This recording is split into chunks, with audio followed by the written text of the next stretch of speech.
मेरे प्यारे दोस्तों, आप कैसे हैं?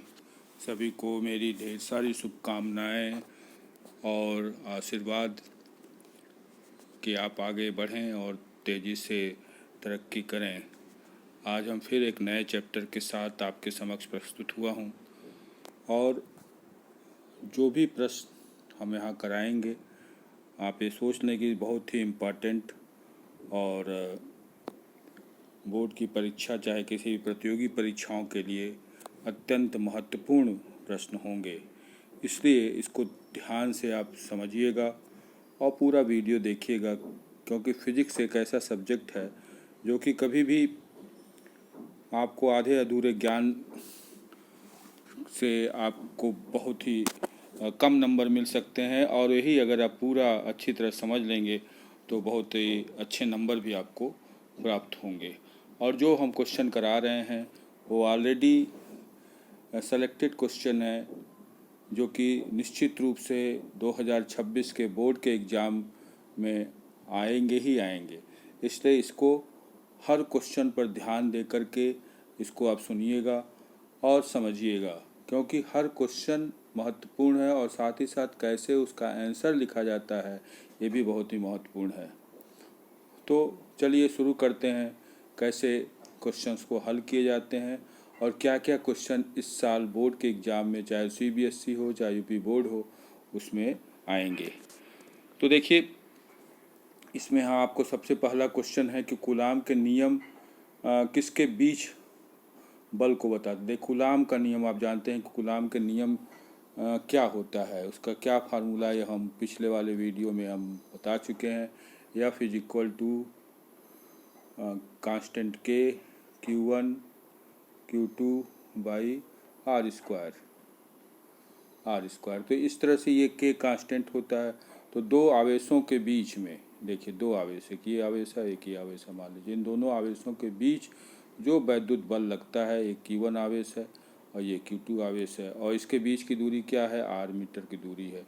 तो इसके बीच में जो बल लगता है उसको हम कहते हैं, उसको हम क्या कहते हैं, कूलाम का बल कहते, कूलाम बल कहते। ये बल नहीं है बल्कि कूलाम बल है। क्यों? क्योंकि कूलाम नामक साइंटिस्ट ने इसे निकाला था और उसी ने इस नियम को बताया था।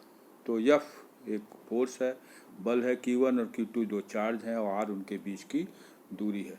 तो देखिए थोड़ा सा क्वेश्चन यहाँ घुमाया है। क्या घुमाया है कि दो बिंदु आवेशों के बीच लगने वाला बल को हम विद्युत बल कहते हैं।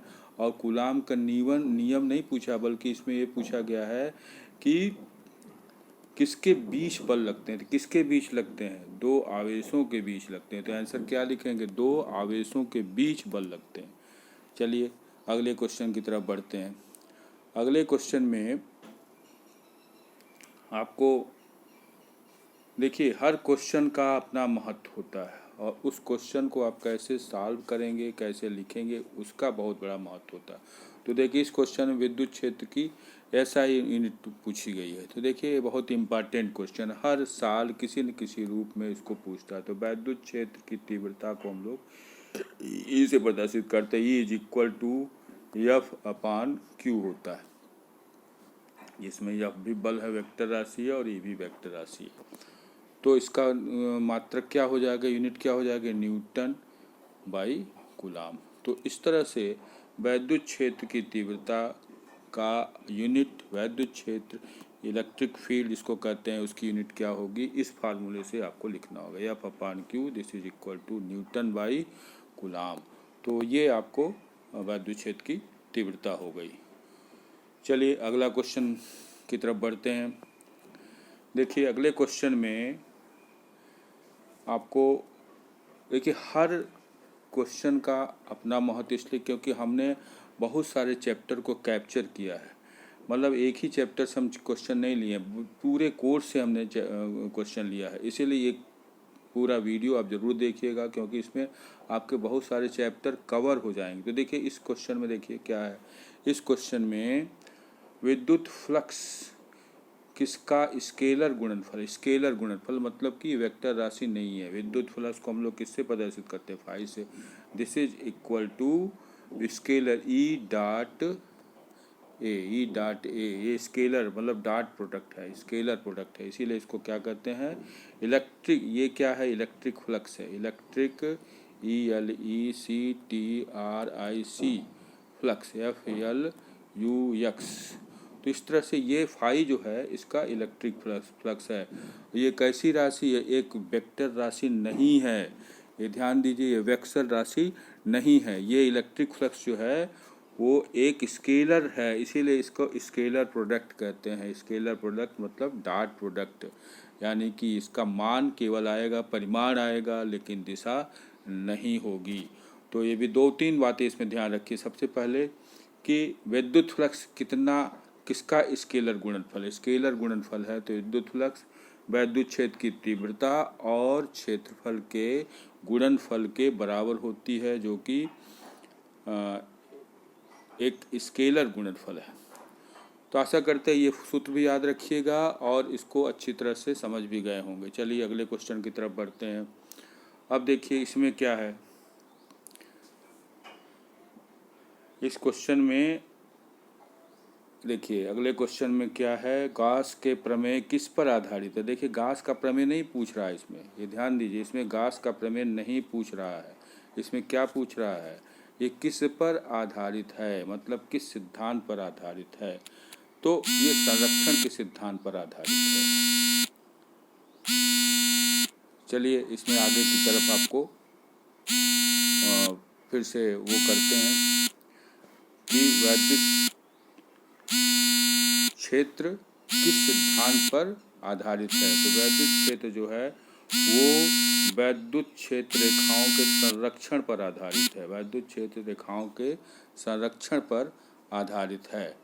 तो इस तरह से आपको वैद्युत क्षेत्र संरक्षण मतलब कि देखिए ये वैद्युत बल रेखाएं हो गई, देखिए ये है, मान लीजिए कोई क्षेत्र है, उसमें जो वैद्युत बल रेखाएं ऐसे ऐसे चल रही हैं वो वैद्युत क्षेत्र के संरक्षण पर आधारित है। तो ये इसका प्रमेय का आधार है, समझ लीजिए।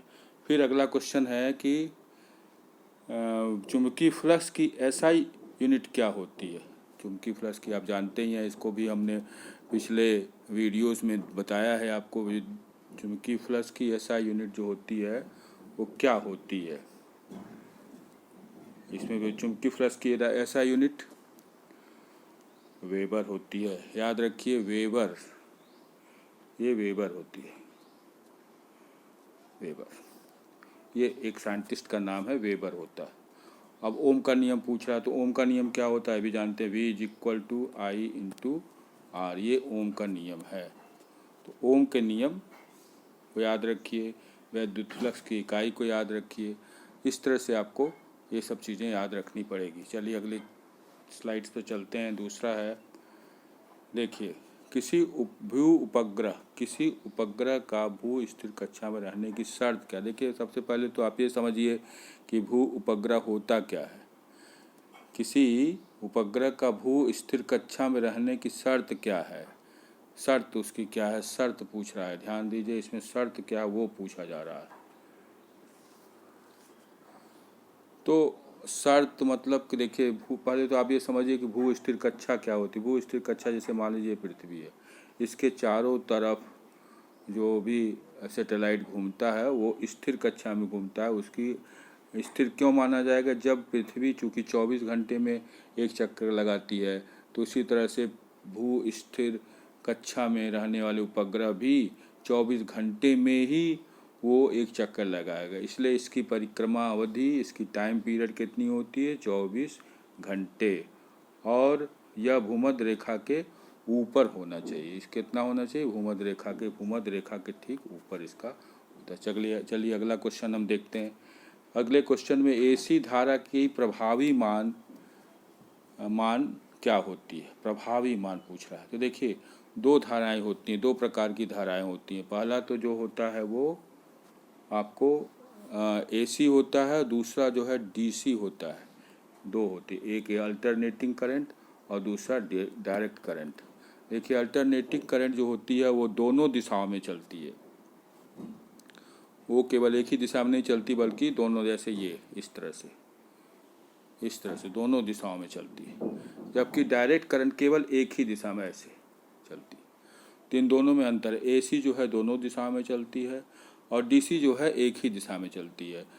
तो इसमें अब ये पूछ रहा है कि AC धारा की प्रभावी मान क्या होगी। प्रभावी मान तो देखिए जिसमें ऊष्मा समान उत्पन्न हो, चाहे वो AC हो चाहे DC हो, AC में भी और DC में भी, दोनों में देखिए ये आंसर है इसका।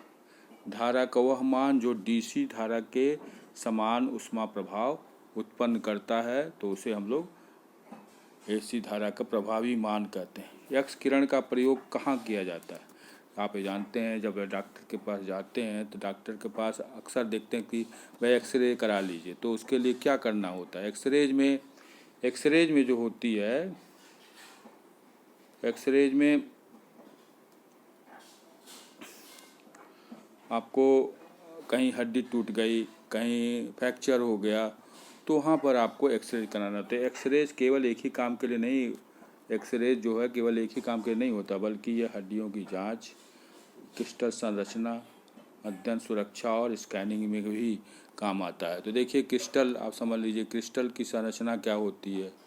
क्रिस्टल की संरचना जैसे इस टाइप से आपका क्रिस्टल होता है। देखिए ऐसे हुआ, ऐसे हुआ, ऐसे हुआ, इस तरह से क्रिस्टल की संरचना होती है। इसकी संरचना प्राप्त करने के लिए ऐसे छोटे छोटे इसकी संरचना के बारे में आपको ज्ञात किया जा सकता है। किसके द्वारा? एक्स रेज के द्वारा। एक्स रेज के द्वारा आप इसको ज्ञात कर सकते हैं। तो एक्स रेज का उपयोग केवल एक ही हड्डी के लिए नहीं होता, बल्कि क्रिस्टल की जांच के लिए भी होता है और बहुत सारी, जैसे क्रिस्टल की संरचना कैसी है, सुरक्षा स्कैनिंग में भी होता है। तो ये आपको याद रखना पड़ेगा कि एक्सरेज केवल एक ही जगह उपयोग नहीं होता है। चलिए नेक्स्ट क्वेश्चन की तरफ बढ़ते हैं हम। इसमें जो है अणुओं का चुंबकीय आघूर्ण, अणुओं का चुंबकीय आघूर्ण शून्य कब होता है? देखिए ये बहुत इंपॉर्टेंट क्वेश्चन है। अणुओं का चुंबकीय आघूर्ण कब शून्य? देखिए आप नाभिक ले लीजिए, इसके चारों तरफ क्या होते हैं? इलेक्ट्रॉन चक्कर लगाते हैं। इलेक्ट्रॉन जो चक्कर लगाते हैं तो दो ढंग के चक्कर, एक स्पिन होता है, एक स्पिन चक्कर मतलब अपनी अक्ष के तहत घूमते हैं, ऐसे ऐसे इस तरह से, ऐसे ऐसे, और एक जो है कक्षीय चक्कर होता है, जैसे इस तरह से, ऐसे इस तरह से चक्कर लगाते हैं। तो दो ढंग के, तब जो दोनों का चुंबकीय आघूर्ण जो होगा अगर शून्य होगा तो वो आपको, देखिए ये बहुत अच्छा क्वेश्चन है, क्योंकि अणुओं के इलेक्ट्रॉन के चक्कर लगाने की दो स्थिति होती है। एक तो स्पिन ऐसे इस अपने ही अक्ष पर घूमता है और दूसरा अक्षीय। दोनों के चुंबकीय आघूर्ण जो अगर बराबर होंगे तब ये शून्य होगा। चलिए अगले क्वेश्चन पर पढ़ते हैं। अब देखिए पोटेंशियोमीटर, ये बहुत इंपॉर्टेंट क्वेश्चन है। पोटेंशियोमीटर, देखिए पोटेंशियोमीटर से वोल्टमीटर की तुलना में EMF मापना क्यों अधिक शुद्ध है? देखिए दो चीज़ होती है, एक तो पोटेंशियोमीटर से भी आप वोल्टेज नाप सकते हैं और वोल्टमीटर से तो नापते हैं। तो पोटेंशियोमीटर से नापने से सबसे बड़ा फ़ायदा ये होता है कि शून्य विक्षेप स्थिति, जैसे मान लीजिए पोटेंशियोमीटर है, ये पोटेंशियल, तो ये शून्य विक्षेप, इसकी जो सुई होगी वहाँ पर शून्य विक्षेप स्थिति से तब हम किसी भी तार की, जैसे एक धारा बह रही इधर बह रही, तो उस समय नापते हैं, तो इससे त्रुटि होने की संभावना बहुत ही कम होती है। तो इस तरह से पोटेंशियोमीटर से वोल्टमीटर की तुलना में EMF मापना अधिक शुद्ध होता है। क्यों? क्योंकि वो पोटेंशियोमीटर से मापन शून्य विधि नल मेथड से होता है। नल मेथड मतलब कि शून्य वाली स्थिति ला करके, नल मेथड शून्य स्थिति में ला करके तब उसका प्रयोग किया जाता है, धारा नापा जाता है, विभव नापा जाता है। तो इससे क्या होती है? कोई धारा प्रभावित नहीं होती, क्योंकि उसमें शून्य विक्षेप स्थिति होती है। तो चलिए अगले क्वेश्चन की तरफ बढ़ते हैं। देखिए इसमें जो है अगला क्वेश्चन जो है अल्फा। देखिए हम आपको पहले ही बता दिए कि हमारे इस वीडियो में बहुत सारे चैप्टर्स कवर किए जा रहे हैं। तो देखिए अब ये है इस भौतिकी का बहुत इंपॉर्टेंट चैप्टर है। अल्फा कण और बीटा कण की प्रवेश क्षमता में अंतर बताइए। देखिए अल्फा कण, दो कण होते हैं, आप अक्सर जानते होंगे, दो कण होते हैं। एक तो अल्फा कण होता है, एक अल्फा कण होता है, अल्फा कण अल्फा, और दूसरा जो होता है बीटा कण होता है। अब देखिए इसमें कौन हल्का है कौन भारी है। तो अल्फा कण भारी होता है, ये वजन ही होता है, और इसके प्रवेश, जब वजन होगा ज़्यादा तो इस पर प्रवेश किसी भी माध्यम में प्रवेश करने में इसमें परेशानी होगी, तो इसको प्रवेश क्षमता कम होती है। अल्फा कण की प्रवेश क्षमता कम होती है। बीटा कण चूँकि हल्का होता है इसलिए ये आसानी से प्रवेश कर सकता है। तो अल्फा कण भारी होता है जबकि बीटा कण हल्का होता है, इसलिए उसकी प्रवेश क्षमता बहुत अधिक होती है। तो अल्फा कम लेस देन बीटा होगा, मतलब प्रवेश क्षमता की तुलना में अल्फा की प्रवेश क्षमता कम होगी। किसकी तुलना में? बीटा की तुलना। क्यों होगी? क्योंकि अल्फा कण काफ़ी भारी होता है बीटा कण की तुलना में। चलिए अब आइए अगला क्वेश्चन। अर्धचालक डायोड में फॉरवर्ड बायस, देखिए forward bias FORWARD forward bias, और दूसरा जो होता है रिवर्स बायस। देखिए स्पेलिंग सही लिखना चाहिए, कभी भी कापी में कहीं भी आप लिखिए तो स्पेलिंग सही। तो दो बायस होते हैं, तो दो ढंग के बायस होते हैं। तो देखिए जब हम P टाइप सेमीकंडक्टर और N टाइप सेमीकंडक्टर, P को अगर हम पॉजिटिव से जोड़ देंगे और N को निगेटिव से जोड़ देंगे तो ये जो होगा वो फॉरवर्ड बायस होगा, वो जो आपको होगा वो फॉरवर्ड बायस होगा।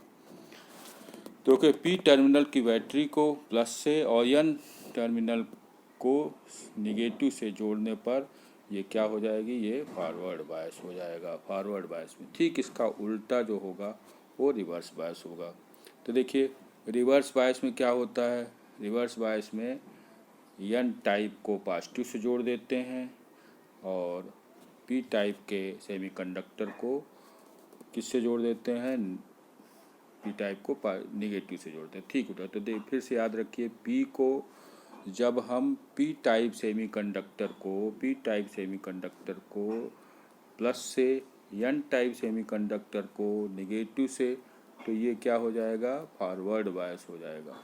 ठीक इसका उल्टा जब P टाइप सेमीकंडक्टर को निगेटिव से और N टाइप सेमीकंडक्टर को आप पॉजिटिव से जोड़ देंगे तो ये रिवर्स बायस हो जाएगा और ये जो है फॉरवर्ड बायस हो जाएगा।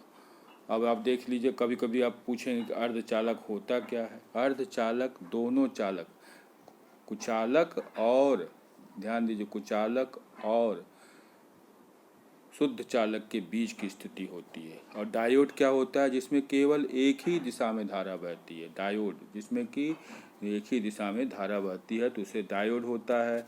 और ट्रायोड जो होता है, तो इस तरह से दो चीज़ें, डायोड और ट्रायोड कोई भी एक अलग चैप्टर है जिसको हम अच्छे तरह से हम समझाएंगे अगले वीडियो में। इसको आप ध्यान से सुनिएगा और समझिएगा। तो देखिए बहुत इंपॉर्टेंट क्वेश्चन, फॉरवर्ड बायसिंग और निगेटिव रिवर्स बायसिंग क्या होती है। तो फॉरवर्ड बायस में फिर से याद करिए, फॉरवर्ड बायस में P टाइप सेमीकंडक्टर को पॉजिटिव से, N टाइप सेमीकंडक्टर को निगेटिव से जोड़ते हैं, जबकि रिवर्स बायस में P टाइप को निगेटिव से और N टाइप को पॉजिटिव टर्मिनल से जोड़ देते हैं।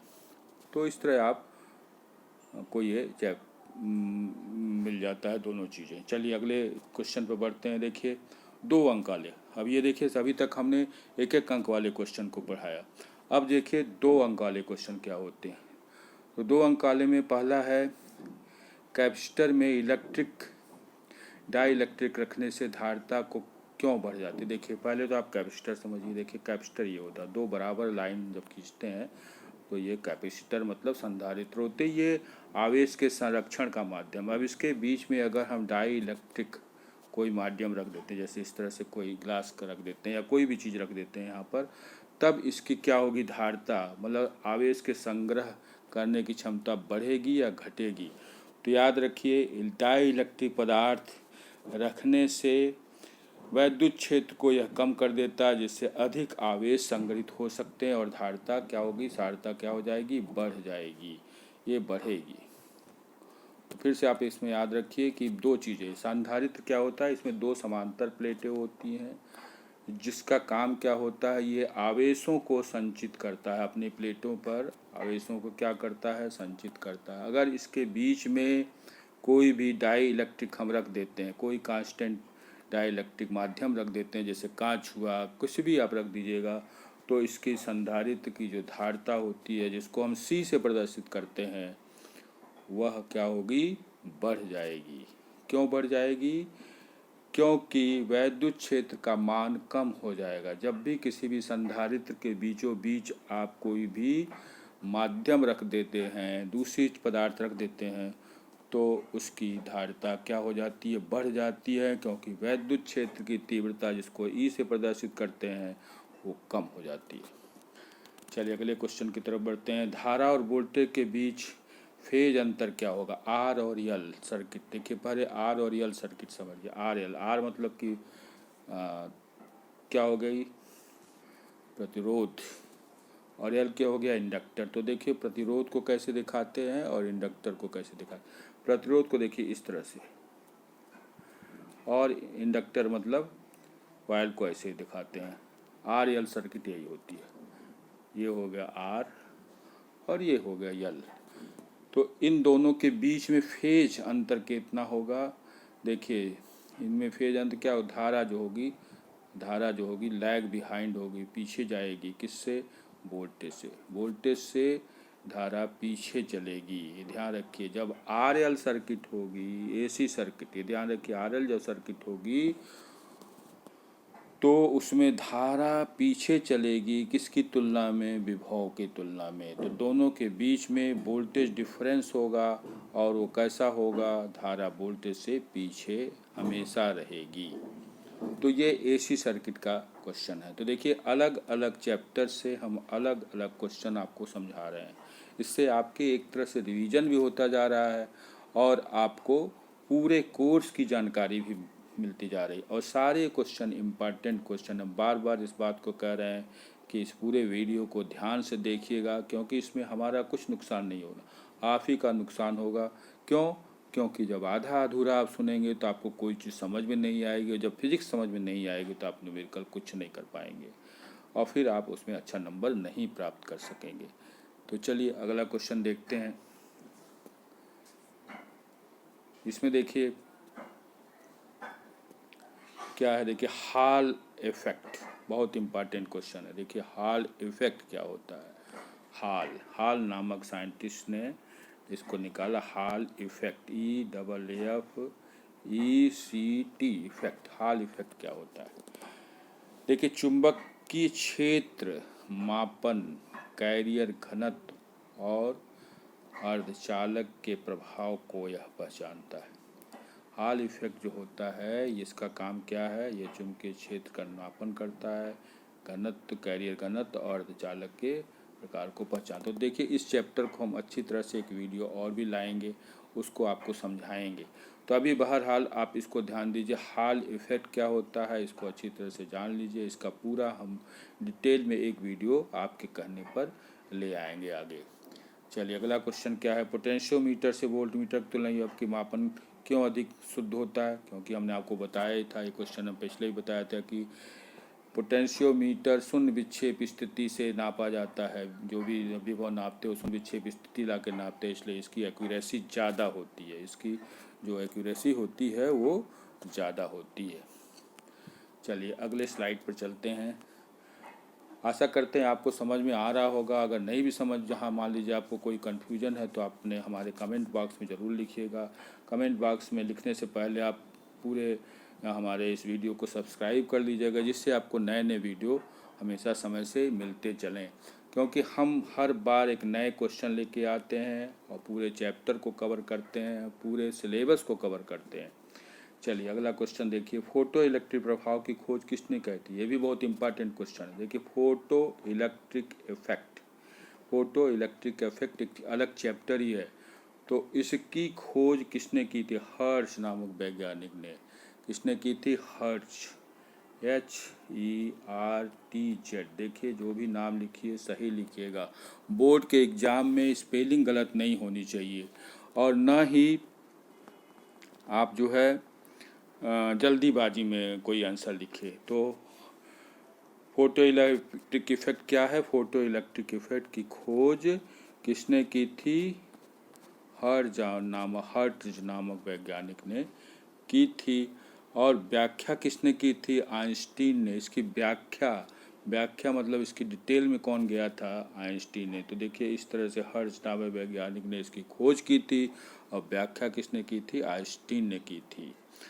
चलिए अगला क्वेश्चन की तरफ बढ़ते हैं। देखिए अगले क्वेश्चन में फिर आया एन टाइप और पी टाइप वाले चैप्टर की तरह चैप्टर का है ये।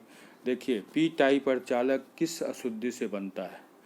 देखिए कोई भी एन टाइप सेमीकंडक्टर हो या पी टाइप सेमीकंडक्टर हो, इसमें कुछ न कुछ अशुद्धियाँ मिलाई जाती हैं, जानकर मिलाई जाती हैं।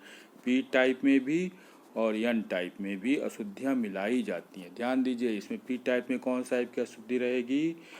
ये अशुद्धि जो होगी बोरान की होगी। इसमें जो है बोरान नामक अशुद्धि मिलाई जाती है, तब ये पी टाइप बनता है। तो ये याद रखिए कि पी टाइप अर्धचालक में कौन सी अशुद्धि होती है? बोरान। इस तरह से आप इस चैप्टर को भी हम पढ़ाएंगे, इस चैप्टर का भी हम वीडियो लेके आएंगे। इसको आप देखते रहिएगा। हम नए नए वीडियो आपको बता ही रहे हैं कि नए नए वीडियो लाते रहते हैं, उसमें इम्पॉर्टेंट क्वेश्चन को लाते हैं, जिससे कि आपको बोर्ड में बहुत बड़ी सहायता मिलेगी। साथ साथ किसी भी कंपटीशन में भी आपको इससे बहुत बड़ा लाभ मिलने वाला है। अब देखिए मोस्ट इम्पॉर्टेंट क्वेश्चन आ रहा है लेज़र बीम होती है जो कि बहुत ही शक्तिशाली होती है, जो कि बड़े बड़े रॉड को भी काट सकती है। इसकी क्षमता बहुत ज़्यादा होती है। तो लेज़र क्या होता है? लेज़र का फुल फॉर्म पूछ रहा है पूरा इसका फुल फॉर्म मतलब कि इसका पूरा नाम बताइए। तो लेज़र का फुल फॉर्म क्या है? देखिए यहाँ हमने दिखाया है, light amplification by stimulated emission of radiation. फिर से याद रखिए, एल मतलब लाइट हो गया, ए मतलब एम्प्लीफिकेशन हो गया, एस मतलब हो गया स्टिमुलेटेड हो गया, ई मतलब हो गया इमिशन हो गया, और आर मतलब हो गया रेडिएशन। तो एक एक शब्द का अलग अलग अर्थ है, ये ध्यान रखिए। एक एक शब्द, इसमें कितने शब्द हैं? 1 2 3 4 5। यल मतलब लाइट, ए मतलब एम्प्लीफिकेशन, यस मतलब स्टिमुलेटेड, ई मतलब एमिशन और आर मतलब radiation. Light amplification by stimulated emission of radiation को हम लोग कहते हैं लेज़र। लेज़र का ये फुल फॉर्म फिर से याद रखिए, light amplification by stimulated emission of radiation. चलिए नेक्स्ट क्वेश्चन की तरफ बढ़ते हैं। अगला क्वेश्चन है, किसी न्यूक्लियस का द्रव्यमान दोष क्या होता है? द्रव्यमान दोष मतलब मास डिफेक्ट, बहुत ही इम्पॉर्टेंट। देखिए ये सब ऐसे क्वेश्चन हैं जो कि किसी न किसी रूप में हर साल पूछे जाते हैं, उसमें आपको कहीं कोई कन्फ्यूजन नहीं होता। मास डिफेक्ट क्या होता है? Mass defect, DEFECT, mass defect मतलब कि द्रव्यमान दोष क्या होता है। ये मास डिफेक्ट का सीधा सीधा अर्थ है बंधन। इसका संबंध बंधन ऊर्जा, बाइंडिंग एनर्जी से होता है। बाइंडिंग एनर्जी से ही इसका संबंध है, जिसमें द्रव्यमान दोष का। इस चैप्टर को भी हम डिटेल में आपको समझाएंगे आगे।